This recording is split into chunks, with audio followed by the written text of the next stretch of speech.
শরতের আকাশ নীলাভ হয়েছে, কাশফুল দোলা দিচ্ছে। দামোদর পাড়ের মানুষ আমরা, আমাদের গুরুত্বপূর্ণ নদ দামোদর নদ। আর যে বাড়িটা বসে আছি সেটা বিপ্লবী রাসবিহারী বসু ভবন।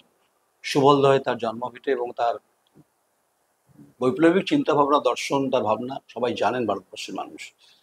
এই বাড়িটার অবশ্যই তার নামের সঙ্গে গুরুত্ব আছে। যাই হোক, আজকে কোনো ভারী ভারী কোনো কথা বলবো না। রাজনীতি তো থাকবেই, সারা বছর থাকে। পার্লামেন্ট ডেমোক্রেসির সঙ্গে বা পলিটিক্যাল ডেমোক্রেসির সঙ্গে ফোর্থ হুইলারের বিরাট ভূমিকা রয়েছে, অঙ্গাঙ্গেও জড়িত। আমার সঙ্গে হ্যাঁ, ভূমিকা তো দিতেই হবে। যিনি রয়েছেন তিনি পূর্ব বর্ধমান জেলার বিজেপির জেলা সভাপতি অভিজিৎ দা। নমস্কার আপনাকে। নমস্কার, আপনাকেও নমস্কার এবং পুজোর আগাম শুভেচ্ছা জানাই। অভিজিৎ দার সঙ্গে আমার সম্পর্কটা অনেক বছরের। দেখুন, রাজনীতিতে অনেক কথা হয়, আজকে বলতে চাইছি না। অভিজিৎ দা, আমি একটু 40 বছর আগে চলে যাই। বয়স অল্প তখন, ঠাকুর দেখার নেশা ছিল, বাবা মায়ের রেস্ট্রিকশন ছিল, এটা করা যাবে না, ওটা করা যাবে না। বন্ধুদের নিয়ে সেই চড়ি চলো। তখন বর্ধমানে হাতে গোনা পূজা, আপনি মন্তেশ্বরের মানুষ, গ্রামের পুজো দেখতেন, শহরেও আস্তে আস্তে বেড়ে উঠেছেন। আপনার একটা বড় ব্যাকগ্রাউন্ড রয়েছে। সেই চড়িবতী পরিকল্পনা ছিল সন্ধ্যাবেলা বেরিয়ে পড়া ঠাকুর দেখা। তখন এই কত থিম ছিল না অবশ্য, হাতে গোনা পূজা ছিল মন্তেশ্বরে বর্তমানে, মনে পড়ছে? হ্যাঁ, দেখুন, আজ থেকে 40 বছর আগে আমি তখন শৈশব থেকে কৈশোরে প্রবেশ করছি। সেই সময়টায় দুর্গাপুজোর আমাদের ছোটবেলায় যেটা ছিল যে কতগুলো ঠাকুর দেখেছি গোনা হতো, কম্পিটিশন হতো বন্ধুদের মধ্যে কে কতগুলো ঠাকুর আজকে দেখেছে, মানে প্রত্যেক দিন গোনা হতো। তো সংখ্যা বাড়াতে হবে, সেই জন্য বিভিন্ন গ্রামে ঘুরে ঘুরে ঠাকুর দেখা, সাইকেল নিয়ে গিয়ে বা বন্ধুদের সঙ্গে দল বেঁধে হাঁটতে হাঁটতে গিয়ে ঠাকুর দেখা। আর মামার বাড়ি এলে মামার বাড়ি থেকে বর্ধমানে ঠাকুর দেখা, এইটা মুখিয়ে থাকতাম যে গ্রামের ঠাকুর, এলাকার ঠাকুরগুলো দেখে কমপ্লিট করে কখন মামার বাড়ি এসে পৌঁছাবো। প্রয়াত রাজকৃষ্ণ দা, না, উনি আমার বাবার আচ্ছা। মামার বাড়ি হচ্ছেন, আচ্ছা, আমার নিজের মামার বাড়ি আচ্ছা। আছে,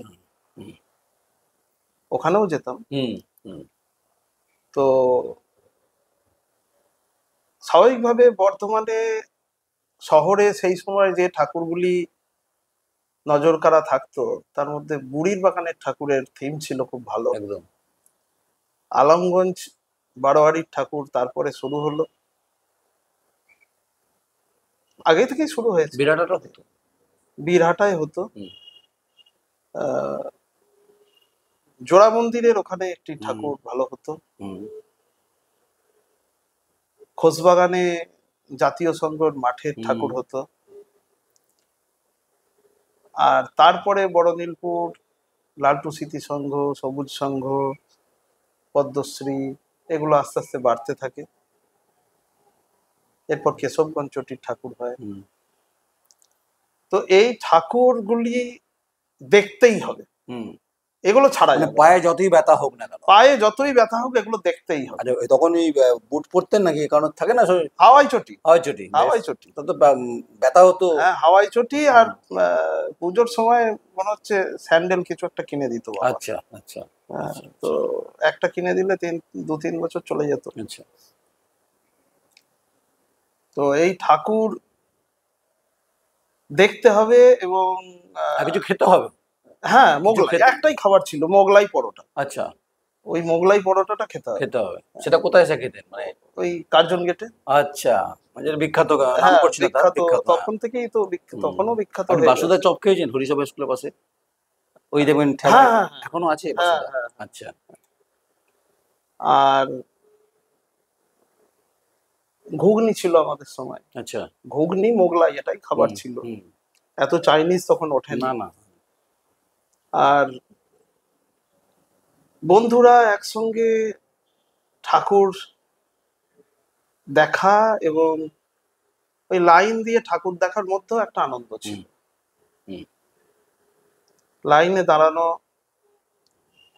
এবং ওরই মধ্যে যারা লাইনে দাঁড়িয়ে আছে তাদের মধ্যে নিজেদের মধ্যে লাইনে দাঁড়িয়ে খুনসুটি করা। তো অনেক স্মৃতি আছে ঠাকুর দেখার। আচ্ছা। অভিজিৎ, আপনার ক ভাই? আমরা সহোদর ভাই 2 জন, এছাড়া আরো সব রকম ভাই আপনি বড়? বোনেরা আমরা একসঙ্গেই থাকতাম। আপনি হ্যাঁ বড়? হ্যাঁ হ্যাঁ। আচ্ছা, বড় মানে একটা আবদার বেশি থাকে তো, মানে আপনাকে বেশি জামা প্যান্ট দিতেন বাবা নাকি ভাইকে দিতেন? হ্যাঁ, এটাও গোনার ব্যাপার ছিল। আচ্ছা, মানে কাউন্ট করতে হতো। হ্যাঁ, আচ্ছা, যদি কম হতো তাহলে আপনার স্বাভাবিক বড়রা। না একই হতো, সংখ্যায় একই হতো, একই হতো। কিন্তু ওটা গোনার ব্যাপার ছিল যে এবার পুজোয় 2টো হলো না 3টে হলো হুম। না মানে 4টে কি হলো। চেক করতেন না আপনি বরাবর একটু অন্যখানে যা পড়তেন? না, বাবা আমার মনে বাবা আছে দিতেন। একটা জামার কথা আমার এখন খুব ভালো মনে আছে। হুম। তখন আমার হয়তো বছর 10 বয়স। আচ্ছা। আর সেই সময় আমরা তো ছোটবেলা থেকে জেনে এসেছি যে পশ্চিমবঙ্গের মুখ্যমন্ত্রী হচ্ছে জ্যোতি বসু সেই হুম। সময়। আর পশ্চিমবঙ্গে জ্যোতি বসু বিখ্যাত হয়েছিলেন একটা কারণে, সেটা হচ্ছে লোডশেডিং এর জন্য। হুম। তো এত রাজনীতি বুঝতাম না, হুম। জানতাম না, হুম। কিন্তু লোডশেডিং বলে জামা বেরিয়েছিল। আচ্ছা, সেটা ওই সময়? ওই সময় বেরিয়েছিল লোডশেডিং জামা ছিল। একটা জামার উপরের অংশ বুক পর্যন্ত, হুম। ধরুন একটা মেরুন কালারের জামা, হুম।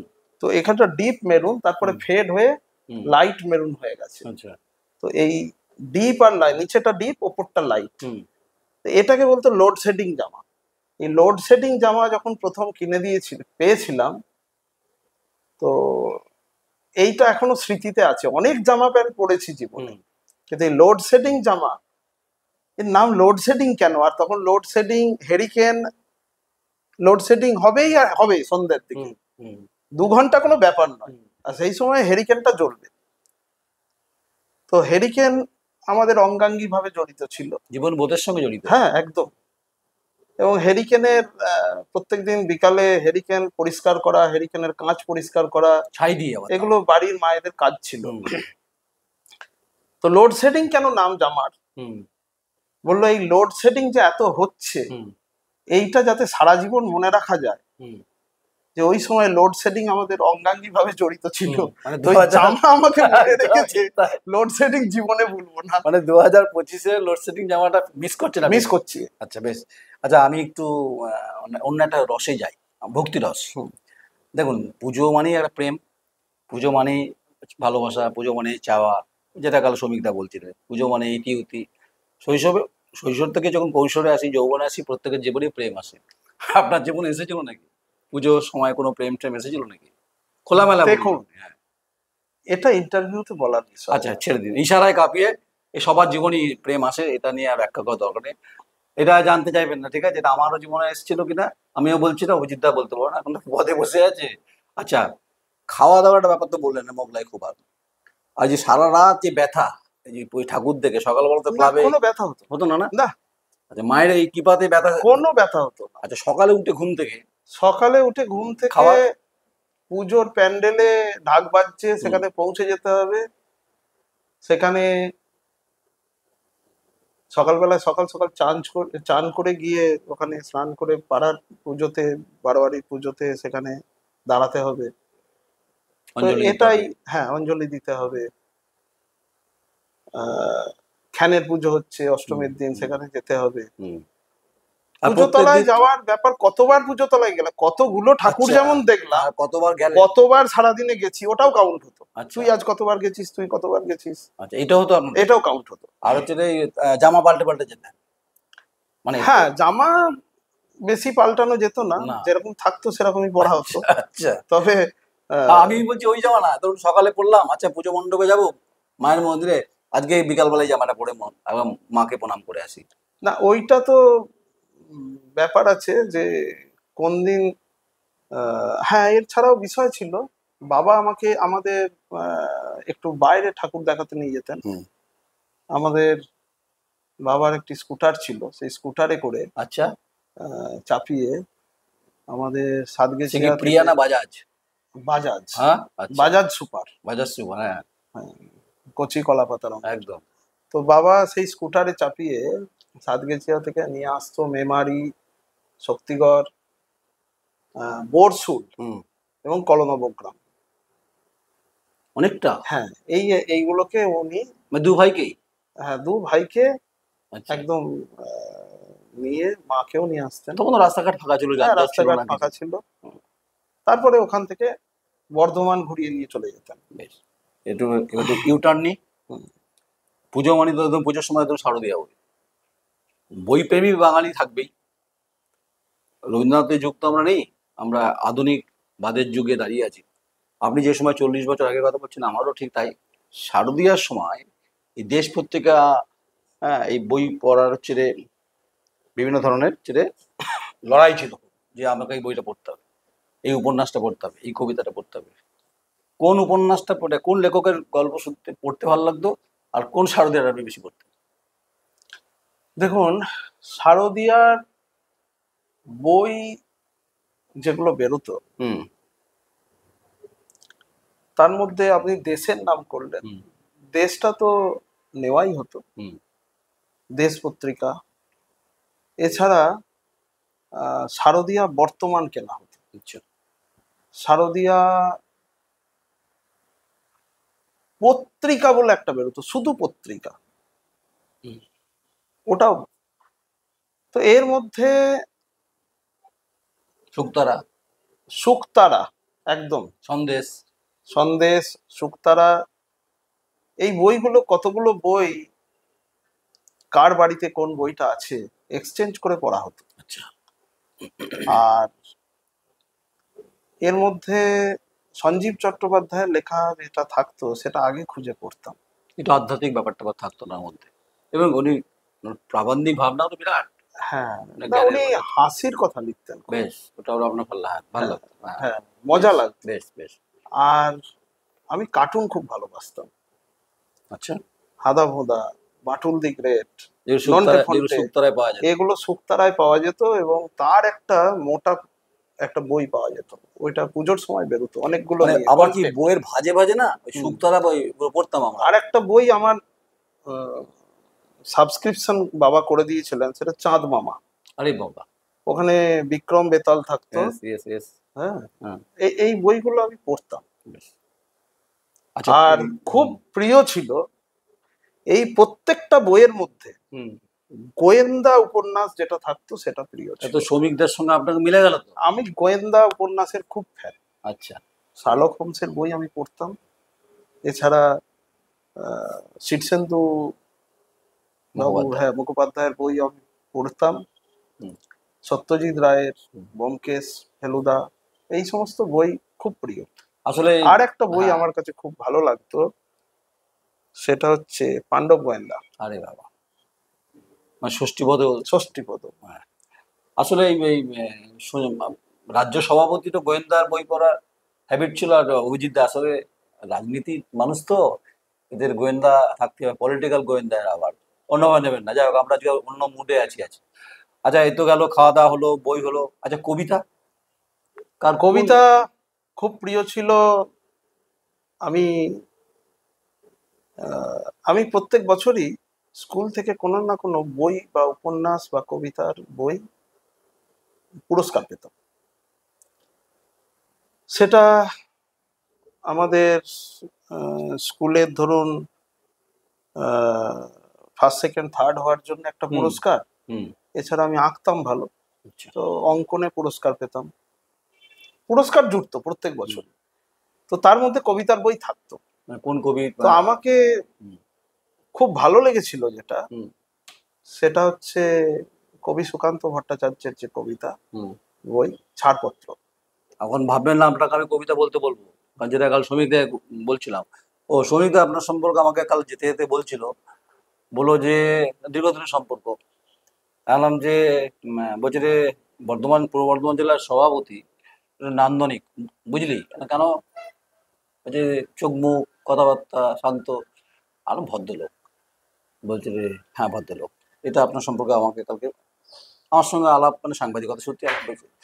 আরেকটা কথা, যেটা হচ্ছে রে, হ্যাঁ, ষষ্ঠীপদে বাবু হলো, শ্রমিকদা হলো, খাওয়া দাওয়া হলো, প্রেমটা বাদ দিচ্ছি, ওটা হবে না, ওটা বলা যাবে না। না বললে অসুবিধা আছে, বৌদিও চাপ, আমারও চাপ হয়ে যাবে। আমার বউ তো দেখে ইন্টারভিউতে কি করছি না করছি। আচ্ছা, মোটামুটি শেষ করে দেবো। আরেকটা হচ্ছে যে এখন যেমন কি ফ্ল্যাট হয়ে গেছে, হ্যাঁ, সার্বজনীন ভাবনাটা উঠে যাচ্ছে। এপাড়া ওপাড়া এখন আর মুখ দেখা যায় না, চারিদিকে মাঝখানে প্রাচীর হয়েছে। যে প্রাচীরে আমি বলছি না পুরো বার্লিন বলছি না, যে আবাসনগুলোতে প্রাচীর দিয়ে ঘিরে এবারই মুখ দেখা যায় না, বাড়ি মুখ দেখা যায় না। যেটা মন্তেশ্বরের গ্রাম থেকে, আপনার গ্রাম থেকে ওই গ্রাম ঢাক দিলে শোনা যেত, "এই যাবি না কি রে বল"। এটা হারিয়ে যাচ্ছে, এটাতে মন খারাপ হয় না খুব?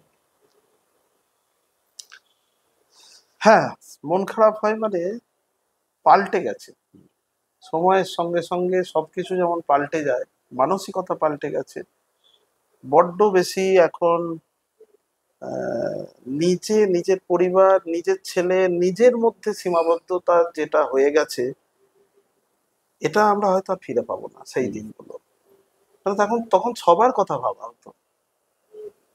যে ছেলেটির জামা হয়নি তাকে একটা জামার ব্যবস্থা, এখন জামা কাপড় দেওয়া হয় কিন্তু আড়ম্বর করে দেওয়া হয়, কাপড় বিলি করা হচ্ছে, জামা বিলি করা হচ্ছে, আড়ম্বর করে দেওয়া হয়, দেখানো হয় যে আমি দাতা আর যারা গ্রহীতা তাদের প্রতি আমি দান করে আড়ম্বর করছি, এর মধ্যে অহংকার দেখা যায়।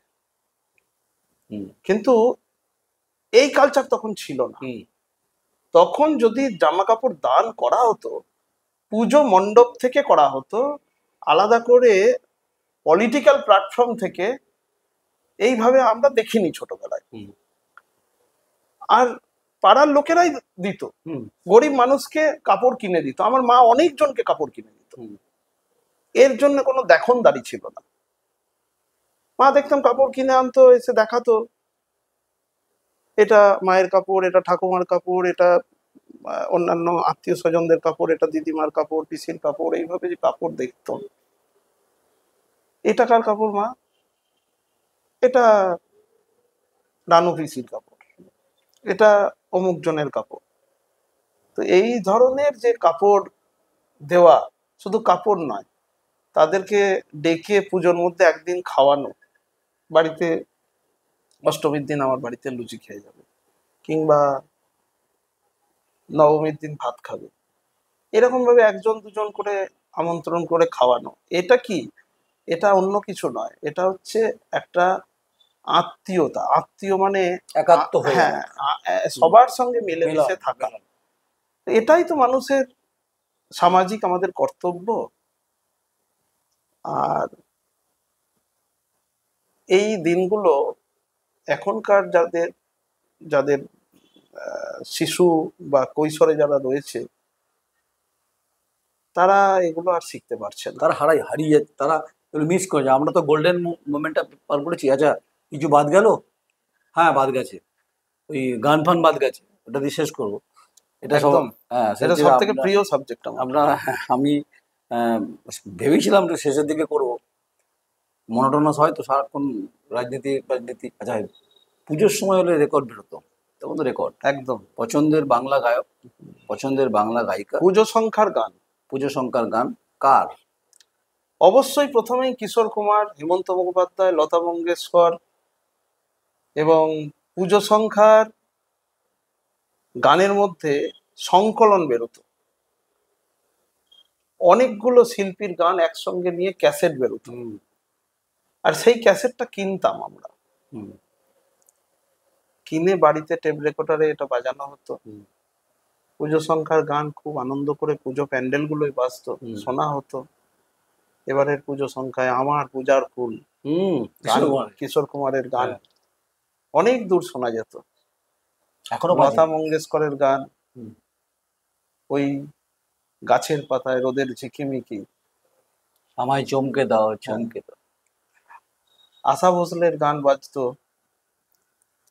আর.ডি. বর্মনের গান বাজতো, সবারই গান খুব প্রিয় ছিল। শ্যামল মিত্র বাজতো, শ্যামল মিত্রর গান বাজতো, মানবেন্দ্র মুখোপাধ্যায়, মান্না দে, তো সমস্ত লিজেন্ডসরা সেই সময় ছিলেন। আর কারোর সঙ্গে কোনো রাজনীতির সম্পর্ক দূর দূরান্তে থাকতো না, ওদেরকে রাজনীতিকরণ করা হতো না। এখন যেটা পশ্চিমবাংলায় কালচার হয়ে গেছে, তাদেরকে দাবিয়ে রাখা হয়, রাজনীতিকরণ করা হয়।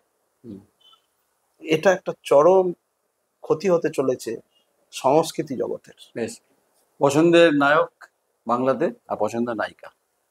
আপনি তো সেই মধ্যযুগের নন, আপনি তো 40 বছর আগের কথা বলছেন। হ্যাঁ। মধ্যযুগে মানে সেই যাদের বয়স 70-80 তাদের কথা মধ্যযুগই বলি, আমি শূন্যভাবে নেবেন না।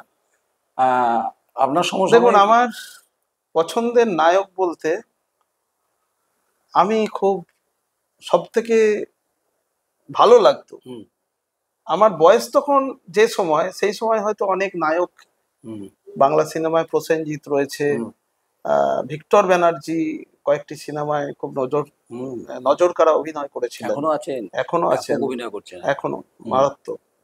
মিঠুন চক্রবর্তী তিনি এখনো চালিয়ে যাচ্ছেন, কিন্তু সবের ঊর্ধ্বে উত্তম কুমার আমাকে খুব টানত।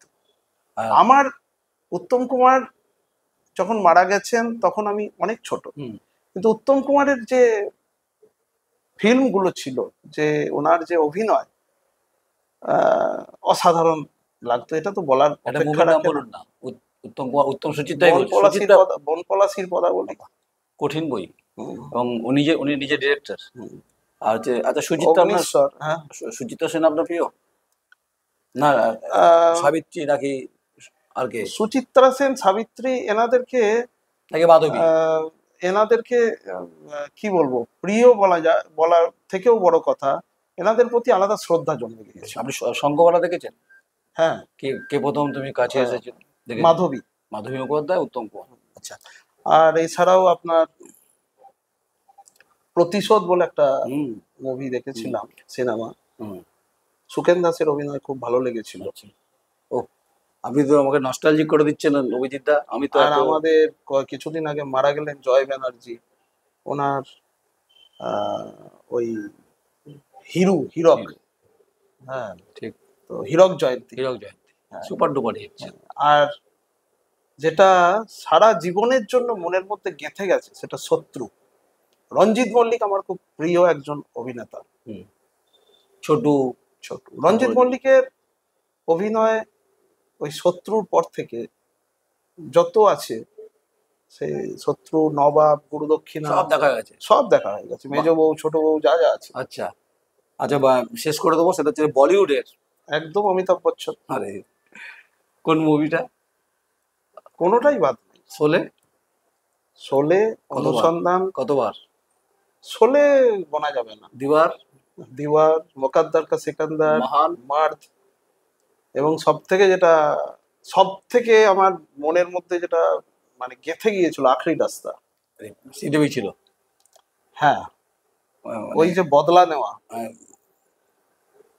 শ্রীদেবী ছিল না, জয়প্রদা, এবং সদাশিব ছিল, ভিলেন ছিল। আচ্ছা,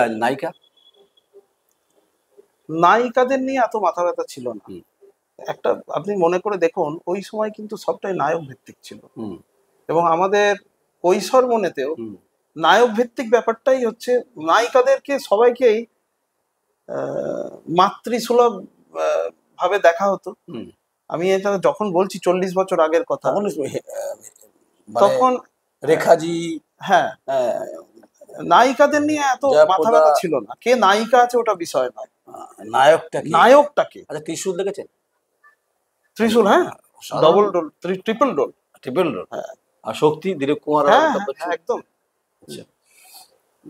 গায়িকা পছন্দের বলিউডের আশা ভোসলে, লতা মঙ্গেশকর। তার মধ্যে আশা ভোসলের, লতার যে কোকিলাকণ্ঠী সুর, আর আশা ভোসলের যে অসাধারণ ঝংকার, মুড়কে যাকে বলে, মুড়কি। কিন্তু উষা উত্তপের গানও ভালো। আচ্ছা, উমরাও জান দেখেছেন? উমরাও জান রেখার বিখ্যাত অভিনয় করেছে। না, দেখি। ফারুক শেখ মারা গেলেন, উমরাও জান তো ওনার বিখ্যাত লেজেন্ডারি। যাই হোক, হ্যাঁ, উমরাও জান দেখেছি। আশা ভোসলে সবকটা গানই তো মুভিটাকে বার করে দিয়ে। আচ্ছা, ভালো থাকবেন। পুজোর পর নাড়ু খাবো, নাড়ু খাওয়াবেন, নাড়ু মিষ্টি নাড়ু খাওয়াবেন। নাড়ুটা তো উঠে গেছে কালচার, ওই দোকানের নাড়ু নয়, গ্রামের নাড়ু। আমার বাড়িতে নাড়ু, বেশ, নাড়ু আমি খাবো আপনার কাছে। গত 7 দিন ধরে বাড়িতে শুধু নানা রকমের নাড়ুই চলছে। চিনির নাড়ু, আপনার গুড়ের নাড়ু, ক্ষীরের নাড়ু, নারকেল দিয়ে চিনির নাড়ু। তাহলে ওই সব দূর দূর করে আপনার কাছে খাবো। হ্যাঁ। আচ্ছা, যারা শুনলেন, আমার যারা ভিউয়ার্স, আমার খুব ভিউজ কম, অনেকে বলে প্রশ্ন করে, অভিজিৎদা করে না। আসলে এটা আমার হাতে নেই, এটা নিয়ন্ত্রণ করে হচ্ছে যে গুগল দুনিয়া নিয়ন্ত্রণ করে। ঠিক আছে, আজ 10 আছি, কালকে 1000 হবো, আমি খুব অপটিমিস্টিক। আগামী দিন লক্ষ্যে পৌঁছে যাবো, লক্ষ্য মানে কয়েক লক্ষ্যে। আজকে যা দেখলেন অভিজিৎদাকে এই মুডে কেউ দেখেছেন? কেউ দেখেননি। প্রেমটা বাদ দিচ্ছেন, স্বাভাবিক, অসুবিধা আছে। না না, বাদ কিছু মানে দিচ্ছি না। আমরা বলছি না, আলোচনা করবো না আজকে, মানে ওইটা সাবজেক্ট আছে। নাড়ুতে আছেন কিশোর কুমারে, লতা মঙ্গেশকর, আশা ভোসলে, অমিতাভ বচ্চন, সঞ্জীব চট্টোপাধ্যায় সাহিত্যিক, হেমন্ত মান্না, আবেগ, পাঁচিল, ওই হেঁটে বেড়ানো, দুর্গাপুজো, কাশফুল, দামোদর। এইটাই হচ্ছে বিপ্লবী রাসবিহারী বসু ভবনে পার্টি প্রেসিডেন্ট হচ্ছে। আপনাকে একটা কথা খালি আমি বলি, হ্যাঁ, বলুন। লাস্ট কথা, সেটা হচ্ছে এই পুজো সংখ্যার যে গানের কথা বললেন, এই গানটা বেরোনোর পরে আমার একটা কাজ ছিল, সেটা হচ্ছে ওই গান শুনে শুনে গানের কথাগুলোকে লিখে ফেলা, তো আমারও তো আপনার অভ্যাস দেখছি তো। এবং ওই কথাগুলো মুখস্থ করে ওই আচ্ছা। গানটা গুনগুন করে গাওয়া। আচ্ছা এটা আমার একটা হ্যাবিট ছিল। আচ্ছা, আমার সেই ডায়েরিগুলো খুঁজলে এখনো পাওয়া যাবে, তাতে গানের কথাগুলো লেখা আছে। এবার খুঁজুন না। আর এখন তো আমাদের গুগলস হয়ে গেছে, কথা খুঁজে পাওয়া যায়। এই গানের কথা আমার কাছে লেখা থাকতো, যাতে গান গাইলে ভুল না গাইতে হয়। বাহ। আচ্ছা, আমি শেষ করার আগে আমাকে একটা পয়েন্ট ধরিয়ে দিলেন যে উনি গান, সত্যি আমিও করতাম এটা, যে গানগুলো হতো সেগুলো লিখে রাখতেন। আচ্ছা, আখরি রাস্তা মুভি আপনাদের প্রত্যেকের মনে আছে, অমিতাভ বচ্চনের বিখ্যাত অভিনয়, তাকে আকৃষ্ট করেছে, আমাকে আকৃষ্ট করেছে। আমি মনে করি रास्ता अलग हो सकता है मगर मंजिल एक ही जगह पे होता है। ये कोई फिल्मी डायलॉग नहीं है भाई। भाई लोग, कम से कम ये प्यार का बटन दबा दीजिए द क्वेडी को। हम देश के प्रांत में, पूरा देश हम घूमते भी है, शायद आप लोग जानते भी हैं। मैं अभी हिंदी ते गाना बोल रहा हूँ, कारण হচ্ছে आप प्यार का, मोहब्बत का हम यार आप लोग से चाहते, बटन दबा दीजिए, लाइक करा दीजिए। ভালো থাকবেন, শুভেচ্ছা, অভিনন্দন আমার। একদম, আপনাকেও অনেক অনেক শুভেচ্ছা। একদম, মানে আর সব থেকে ভালো লাগলো আজকের এই ইন্টারভিউতে রাজনীতির কচকচানি বাইরে হওয়ার জন্য। এটাই হওয়া উচিত বলে আমি মনে করি। আপনারা সবাই ভালো থাকবেন, আমাকে কেউ গালাগালি করবেন না আজকে। আর যদি অভিজিৎদাকেও করেন, আমি কিন্তু উত্তর দেবো। আর আমাকে করলে তো উত্তর পাল্টা খাবেন, কারণ আপনি জানেন আমাকে। সঙ্গে থাকুন, দেখতে থাকুন। আর না, হ্যাঁ, আর আপনার চ্যানেলের মাধ্যমে সকলকে আমি এই দুর্গা পুজো, আজকে পুজো শুরু হয়ে গেছে আমাদের, এখন আর সপ্তমী থেকে হয় না, তো পুজোর অনেক অনেক শুভেচ্ছা এবং অভিনন্দন জানাচ্ছি। নমস্কার, ভালো থাকবেন।